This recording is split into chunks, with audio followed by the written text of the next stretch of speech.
Welcome to Configure It Done, the podcast where SAP leaders share real insights, proven strategies, and stories from front lines of major SAP transformations. Get inspired, get informed, let's get it done. Welcome back to the Configure It Done podcast. And we were just talking before, we've had one guest that came on for the second time. And today we've got another guest that's coming on for the second time. Welcome back. Thank you. Hallowed halls. Special company. Excellent. Sara, I'm going to let you introduce or reintroduce. Let's do it. Cam, that'd be good. Cam, it's been 6 years since our last podcast. Goodness. I know. It was a very different office. It was a much smaller office. This was a much smaller room. Yeah. This setup was a lot less legit. But we are now inviting you back, and you've been on such a journey for the last couple of years. Yes. I think the last 4 or so. Tell us about what you've been doing at Suntory. Thank you. So I left EY and started working for Suntory back in February 24. February last year. Seems like a lot longer ago. It does. And Suntory is an interesting place. So when I got there, they were in the process of this major transformation called the Field of Dreams. And the Field of Dreams is based on the blank canvas of a couple of acres of land up in Swanbank where they needed to build a new facility. Why do they need to build a new facility? Well, they came to the conclusion that two of the organizations, Beam Suntory International, the company behind all the alcohol, you'd recognize Jim Beam and Coke and Canadian Club and Dry, Minus 196, Midori, all those brands. Beam Suntory owns all of those. And they were being bottled by Coca-Cola, one of the big soft drink manufacturers in the country. And that agreement was coming to an end. Meanwhile, Frucor Suntory, who you'd recognize from looking in the fridge at your 7-Eleven with V, Maximus, Boss Coffee, Rockstar, all of those sort of energy drinks, energy market and canned coffee.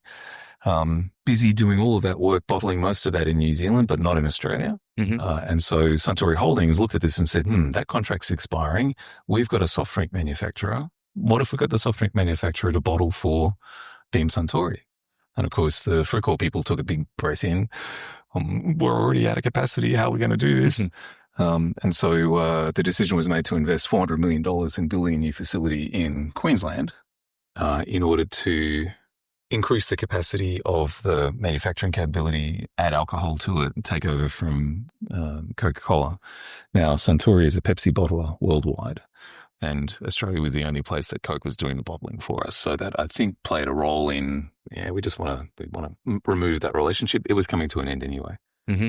Now, the challenge with this is that it ended on 1st of July, 2025. And we knew that 4 years ago. And that was a hard stop. A hard stop. If we didn't have some way to make the product, we wouldn't sell the product. And there'd be stockouts. So, if you think about your average liquor store, your average supermarket, we're everywhere. The products are everywhere. And so being a highly competitive market, we wanted to make sure that we could land this project. As James Houston, our strategy director, says, we have to land this on a 5-cent piece from 4 years out. And so a lot of planning, a lot of thinking went into it.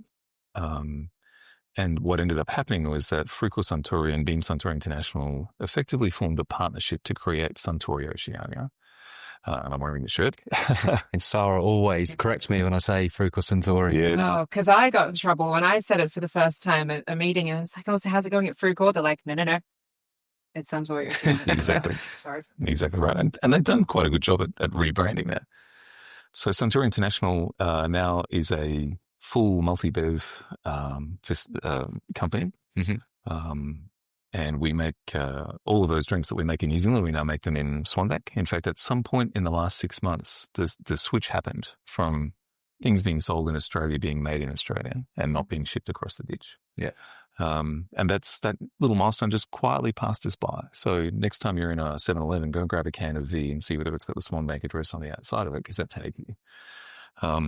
Similarly with the alcohol, we took over from Coke successfully on the 1st of July.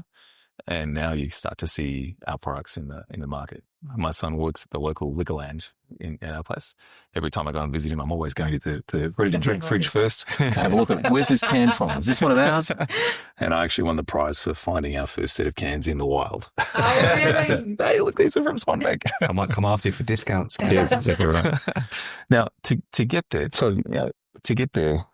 you've got to go back to that history of Frucor Suntory, based in New Zealand, working out of the office out at North Strathfield, the old Arnott's factory, $700-800 million company. Being Suntory, on the other hand, working in their offices in North Sydney, not really manufacturing, more a marketing and branding company, and CCP doing all their work. R&D being a really tricky thing. How do you develop a new product when you don't own the manufacturing site?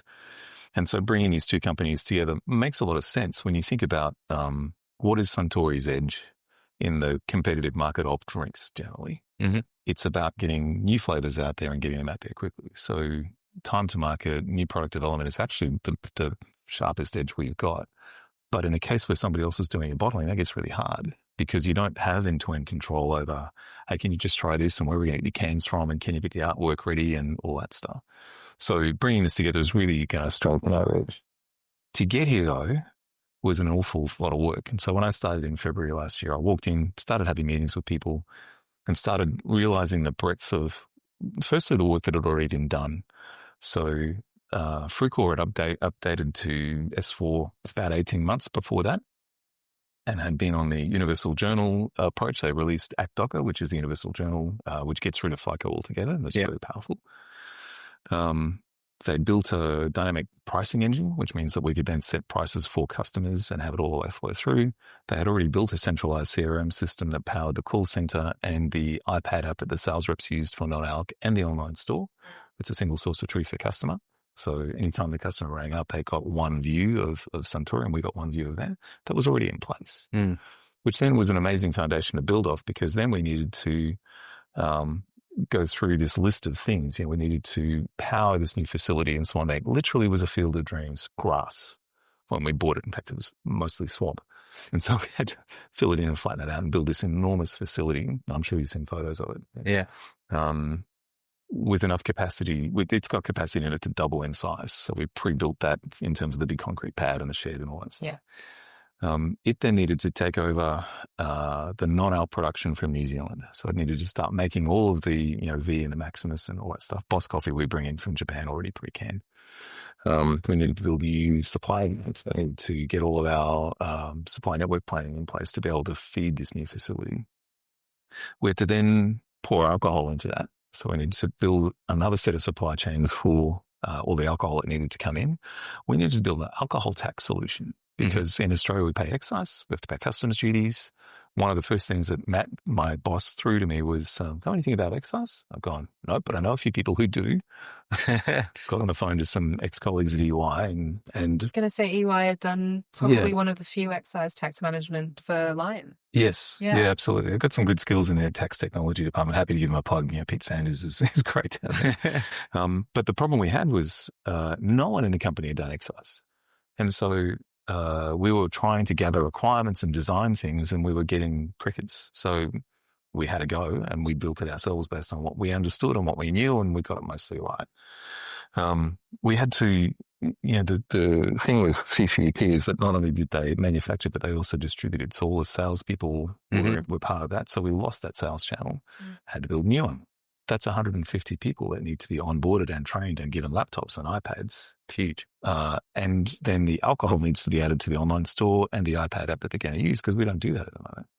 Now, of course, when you do alcohol, you can only sell to people who have a license, which means that if you log on to our online store and you don't have a valid license, you can't even see that we sell alcohol. So the online store had to be modified in a way that wasn't even going to show alcohol to people who weren't going to have it. Right? We were in the process then of building that new alcohol route to market with all of the tools and hiring all the people and onboarding everything. So not only do we have to build the whole alcohol route to market and hire all those folks, we decided that we were going to realign IT instead of being locally aligned with global. So there's a whole IT transformation going on with Matt reporting both on the executive leadership team locally and then up to the new APAC CIO. And on top of all of that, we were going to change the brands of these companies. So the entire visual identity of Frucor Suntory and Beam Suntory International needed to be changed into Suntory Oceania. By the way, we moved in together. Yeah, right. So we relocated, set up a new office, kitted it out, and it's fabulous. You've seen the fit up. Sit-to-stand desks. There are no USB-A plugs anywhere. It's all USB-C, which my infrastructure team is very happy about. Yeah. They went hunting. They found a couple and they got rid of them. And so, when you look at all of that list of things, I call it the 6 impossible things before breakfast. Mm-hmm. And so as I started to understand this, I went home and said to my wife, what have I done? But what was your role when you first, what did they actually bring you in to do?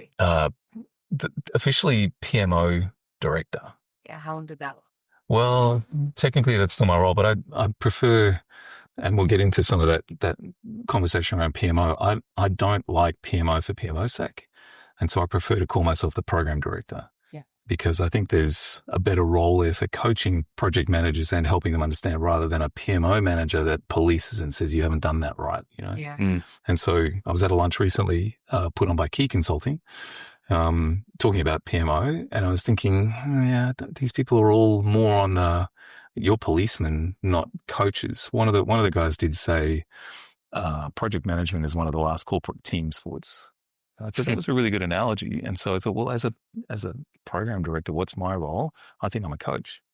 The coach, the physio, the doctor, fixing things when things go wrong, coaching them on how to do it. So that's interesting. We had your colleague, Rachel Brown on the podcast, and she was solely on the business side and transformation. So where did you, obviously you was on the IT side, and tell us a bit more about where you sat. Yeah. Rachel was my second boss. So Rachel and Matt were the two people I reported to. Matt from a hardline functional point of view, and Rachel because I was delivering the IT component of her program. Mm-hmm. There was the IT workload was kind of split into the business as usual IT that needed to be run and the transformation workload of all the stuff we needed to build for Flood. The 6 impossible things were mostly in the transformation space. And fortunately, Matt and Rachel and I and Farhan, her offsider, we all got on very well. But it was a question that I asked in the interview process was, okay, what's the reporting line here? And I got a very confusing answer. Sounded like a very bizarre love triangle. And I went with it. It was okay. But we quickly sorted it out. Matt was reporting to Rachel. Was there method in the madness there, you think? So kind of like, we will work this out. Yeah, I think we will work this out. Yeah. It was in a transitional phase. So I basically took over Matt's role when Matt was reporting to the previous CIO who wasn't on the ELT.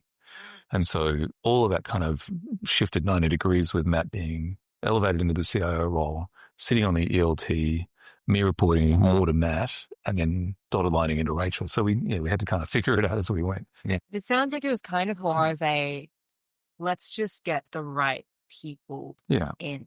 Because while you knew where your end goal had to be 4 years down the line, this is a non-negotiable. I think the journey there took so many twists and turns. Yeah. And I think you're right. It's all about, you hear often people talking about success, and the key thing we did was hire the right people. I often hear that. I think in this case, I'm not trying to pump my own tires up here, but I think we were surrounded with a lot of the right people. Yeah.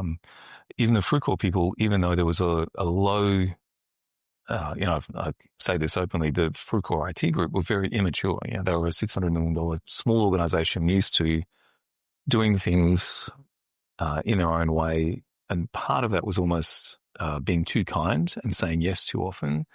And they had a lot of money to spend, and it was all okay, and we kind of figured it out. It's very common with organisations as they're embarking on a big transformation. Yeah, that's not particularly just embarking on growth as well. Yeah, when you go from that small to mid-size, you're now playing the big leagues with your Lions, with your Asahis. You're really grabbing some large portion of market share. The growing pains of culturally what that team has to go through, and you don't necessarily want to gut your existing permanent team. Like the knowledge has been there, it's been built up, particularly I think for small to mid-sized companies. Like the shared knowledge can be up to 20 to 50 years in an IT team. Absolutely. Depending on tenure. Yeah, and especially in the Frucor team, the knowledge they had of the business was extraordinary. Like normally you get an IT team that's lab coats and boffins and what's the business? Yeah, just over there in the corner. Yeah. But we had enough knowledge for us to be able to build the excise system without any business knowledge at all, without any business input. With the route to market stuff, we knew what they wanted before they asked us, because we just knew how the business worked. So that's unique in Frucor. I think that was one of the keys to success. But seeing this list of 6 impossible things, I really thought they were crazy. I thought I'd done a terrible thing joining this organization. I was thinking, wow, how is this going to work? You've seen things at EY. You've been through projects like this that start. And any one of those things is a major project. Rebranding and moving to a new office. Most companies just go, we're not doing anything else. fitting out a new facility. That's a big project, completely changing the way the route to market works and bringing on a whole new product set, which is alcohol, which has its own complexity. That's a whole project in itself. So I was initially very concerned that we got to stop some of this stuff. This is crazy. Then when you look at those things, actually we can't stop any of it because we have to go live on the 1st of July. We've got to land this thing on a 5-cent piece. So Cam, you've got these 6 impossible things. You've joined an organisation. You've got a kind of strange reporting line. You've got all this going on. It's a bit of a crazy time. But what are some of the things that you've learned in those early days? I think the thing that I did, I don't know whether I'm a great program manager or not, but I just like to keep things really simple. Mm-hmm. And so one of the first things I noticed was the project managers were burning. They were just spinning with all of this overhead and admin and doing so much work, reporting 5 different ways to 5 different teams. And I said, I don't think we should be doing this. Can you just write one report and send it out? And they said, oh, maybe. And I went and spoke to all the stakeholders and said, our report's going to look like this now. Okay. And they said, yeah.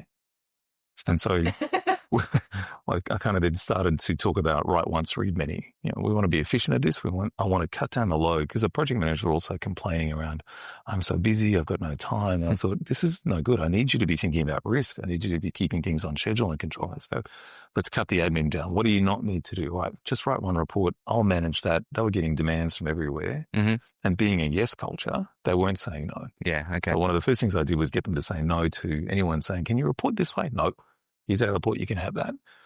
And part of that was bringing my colleagues on the IT leadership team together to say, you need to meet with your team every week. You need to understand the status because if anyone stops you in the hallway, you need to know what that status is. And I want you to have a weekly report in your back pocket. And so we created the weekly PSRs. And then I thought, well, we need to roll that up somehow. Let's create a fortnightly project status report where we all got together. And I thought for sure this is going to last 3-4 months and then we'll start to see people dropping out and not Doctor's busy. Mm-hmm. Too busy, Yeah. creating too much overhead. And it's become one of the most popular meetings. And even Matt says, I love this meeting because every project manager goes through all of the status very clearly in a simple format in 90 minutes every fortnight. And he walks away going, I know what's going on. Yeah. So how did you bring that to life then, Cam? Because it's easy to say it. It's very hard to like do you it said, and it's embed easy to it. keep it going Yeah. for like a month, but Yeah. you get that drop-off rate inevitably as it starts to go on. I think it's not my first rodeo and I've done this before and it's failed. Mm. And so I knew that I had to make it a really sharp, engaging meeting. I had to make it very clear, really short hits, try to bring an element of sort of culture and humanity to it. And so one of the things we do, which is a silly little thing, but it seems to work, and that's, again, based on previous lessons, we've got 8 different groups that need to report. And so instead of having the same order every week, because then we run out of time and a poor data people in the process, people will never get to speak. So we create this random order of service every time, which is based on me walking in with a piece of paper and looking up at the screen, saying, right, I see you first, you're first. I see you second, you're second. So it depends on this sort of randomized order. So sometimes process will go first. Sometimes testing will go first. Yeah, okay. And that kind of creates it. So then I have to madly type up the order of service and put it in the chat so everybody knows what order it is. But it just creates that sort of dynamism of keeping it fresh. Keeps everyone on their toes as well. Keeps everyone on their toes. You presented first last time doesn't mean you can't Yeah. in the middle or last. So you have to be there from the beginning. Yeah. And sometimes some groups will say, I've got this other critical meeting. Can I go first, please? Yeah, sure. We'll put you first. No problem. But that's good. And the fact that Matt attends and gets really engaged, the heads of solution and my peers all attend and they get really engaged. It's not perfect. I would prefer them to be much more summarized and not get their project managers to run through all of their status the same way that they did on the day before during the weekly. Yeah. So we've got to work on that. But that was really kind of powerful in bringing us all together and then getting a forum where we could start talking culturally. So, I'm often there saying, where's the change request for that? Oh, well, the business asked us to do it and we thought it was okay. So we just said yes. I said, no, you need to raise a change request. And so that becomes then the vehicle to start to form and shape the culture. So allowing people to be vulnerable as well in those meetings. Yeah. Yeah, exactly right. So that was one of the things that we did was just that pragmatism of, like I said, this doesn't come out of a P&I handbook. It's a case of, as a head of solution, you need to know what's happening in case you get asked. You need a status report. I want to give you that. Now we're getting into a stage where the transformation is almost done. We've gone live with all of the work that we talked about on the 1st of July. And by the way, it went perfectly. Rachel will say the same thing. There's been a few little hangovers that we're still fixing, a bit of gaff tape we've got to put on that books up there. Yeah. But we went live. We had a massive month, bigger than we thought. All the customers are delighted. The customers have been telling us, we didn't think you could do this. We've seen other big beverage chains switch things around and they've always been disasters. But you pulled it off. And how gratifying. Oh, it's incredible. Absolutely incredible. So that was really satisfying. We have New Zealand to go. Now, New Zealand's a different kettle of fish. They have a high number of small value clients, which is the opposite to Australia. They've got a very distributed network. It's expensive to serve. We're all a little bit nervous about what's going to happen. So we're putting a lot of contingency in place. Plus, it's in the middle of our peak beverage season, December, January, and it's Christmas. Yeah. So we start taking orders on the 15th of December and we start delivering them on the first working day, which is the 5th of January. Most people would say no. Yeah, in this case, the contract ends when the contract ends. Yeah. That sounds like the 3 impossible things, not 6. Yeah, exactly. We're kind of confident because we've done this for Australia. And, for example, I got asked a question about volume. Are the systems going to be able to handle that number of volume? It's like, well, we already do that with non-alc.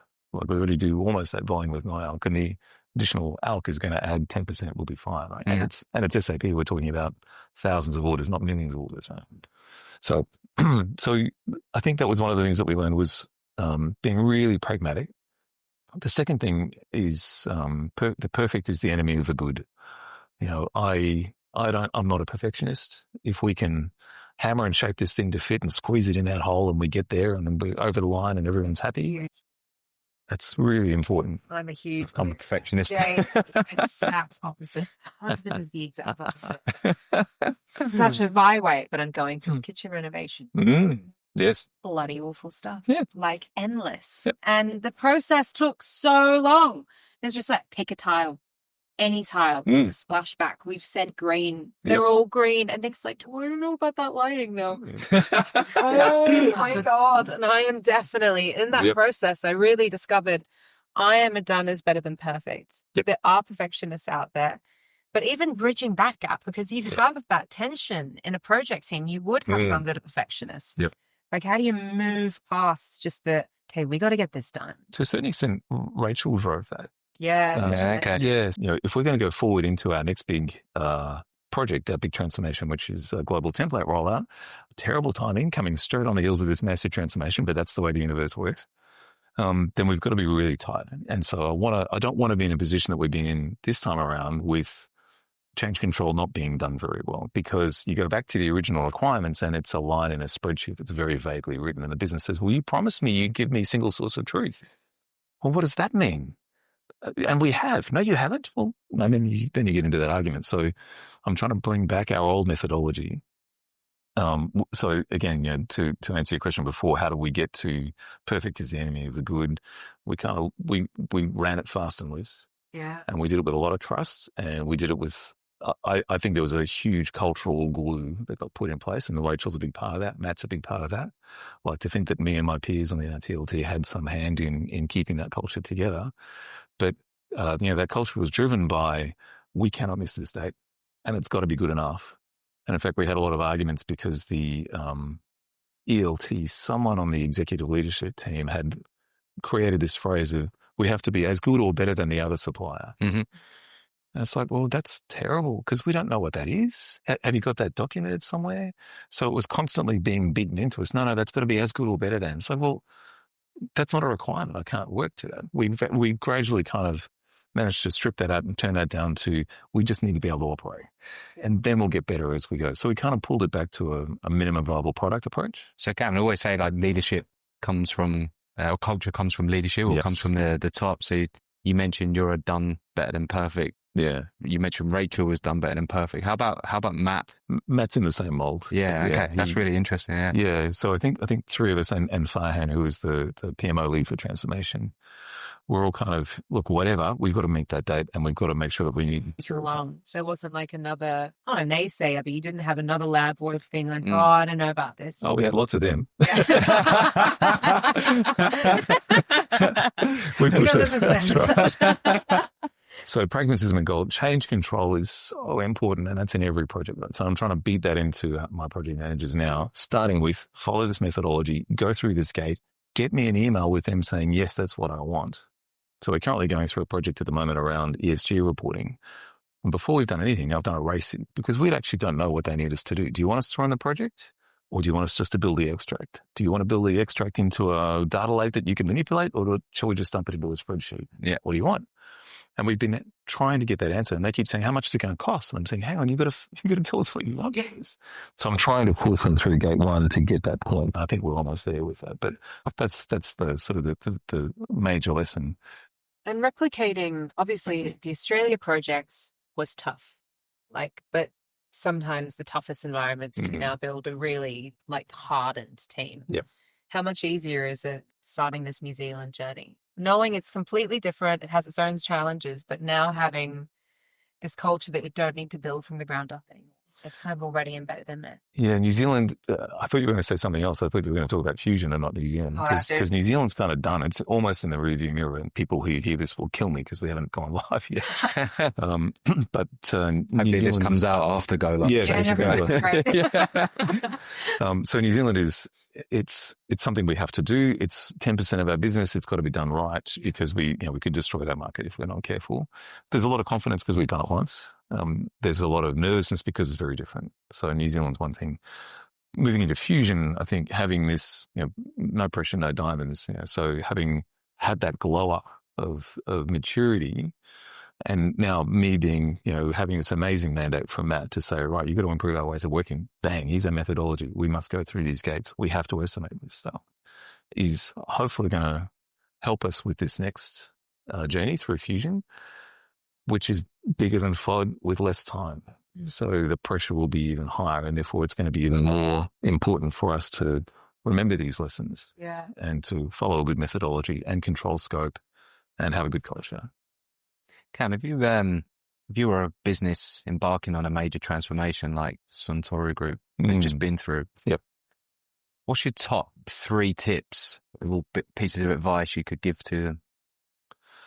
I think the number 1 tip would be culture is king.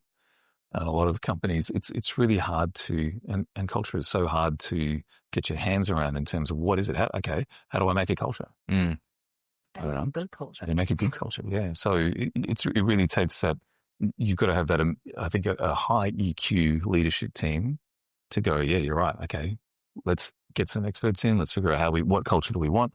What are the messages that we're going to live? And then they have to live them. So, you can't just say it and not do it.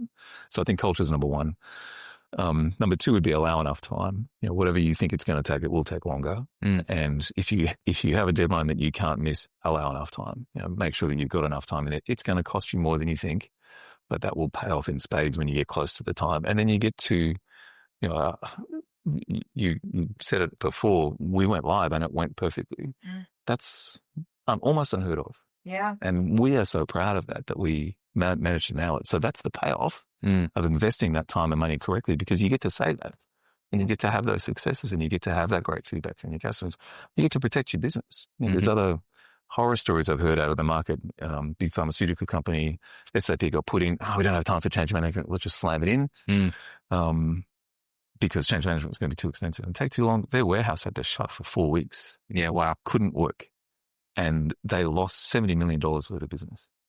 And so if you'd gone back in time to say, listen, you're at risk of missing $70 million here. Do you want to do this properly? They probably would have said yes, because the cost of doing it probably would have been 5. Right? Yeah. And this is happening in today's day and age. Yeah. So that's number 2. And I think the third thing is you've got to have the right level of discipline, not too much and not too little, to be able to control scope and control budget. We landed the thing on the number. So we did it not only on the day, but on the number as well. So we met the budget. But you've got to have the right assertiveness and the right healthy tension between business and IT, and between IT and manufacturing and all that sort of stuff to get that to work. Bacon. Well, we're on to the next then, Cal. On to the next. Yes, bring on fusion. Yeah, Suntory's got kind of only up to go. Yes. This is exciting. So, best of luck for the next program. Fingers crossed, all your culture's now deeply embedded as well. As a final parting, you say that a big part of Suntory was no one told them no when they started on this journey. Yeah. How important do you think a lack of fear is for a project like this? I think I think that was one of the things that I concluded, 6 impossible things before breakfast, and looking around and people just getting on with it. Yeah. No one told them no. No one said, you're idiots, you can't do this. And so part of it is naivety. Part of it is confidence. Part of it is, well, I know what I need to do. I'm just going to do this thing. And everybody doing that, it's like an ant colony. Achieving. The hive mind. Yeah. So I think that's super important. Again, a really strong cultural aspect of we can do this. But some of that comes from Japanese company culture. Yeah. There's one of the values of the company is a thing called yate minahare, which on the surface sounds like foolishness. When you get knocked over, get up and keep going, no matter what. Always succeed, always try hard. And you think, well, at some point you're beating your head against the wall, you got to stop, right? Yeah. But there's more to yate minahare than that. It's much more positive than that, and it actually becomes motivational and energizing in terms of lifting you up and saying, yeah, we can do this. Let's try and pull this off. Yeah. In Suntory, they say, failure is acceptable, fear is not. And that's a really interesting saying in terms of, you can fail, but don't be afraid. You've got to get up. You've got to give this a crack. How rare do you hear that actually in the Australian market? Yeah. I mean, Jay and I are having so many conversations now with clients who are just looking at this asphalt thing and they're like, oh, geez. Yeah. Nah, not right now. I just don't want to do it. And I think there really is like a core feeling of, I just don't want to do this right now. And then fear, sure. Budget, sure. Lots of things are attributing to that no. It was really interesting to see Suntory 4 years ago start this journey. When 4 years ago, we were in a very different market to what we are in now. We had just come out of an unprecedented time in a shared global history. And they were kind of just like, yeah, stuff it. I reckon we'll give this a crack. And we're just going to hope for the best. Absolutely. And lo and behold, 4 years. Yeah, exactly. Yeah, I was incredibly surprised. And I think everyone was surprised watching it in the Australian market going, what's that's an endeavor. That's a risk. My advice to clients embarking on their S4 journey is if you're being handed lemons, try and make lemonade.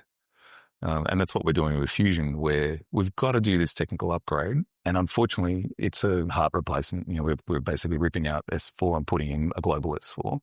How can we make this work for us? And Suntory would say, if you're being handed lemons, reach for the Roku and make a gin and tonic. But we're layering up all these work packages to say, well, this is a great opportunity to fix that and to clean this up and to make that simple and to do all these housekeeping that we wanted to do so that we will get a better outcome rather than what often happens in global template rollouts where it's done to you and you lose functionality. Yeah. So anyone who's either facing a global template rollout or is facing an S4 upgrade, S4 is a similar thing. It looks just like a technical upgrade. But if you're going to be handed lemons, make something good out of it. And there's lots of opportunity to do that.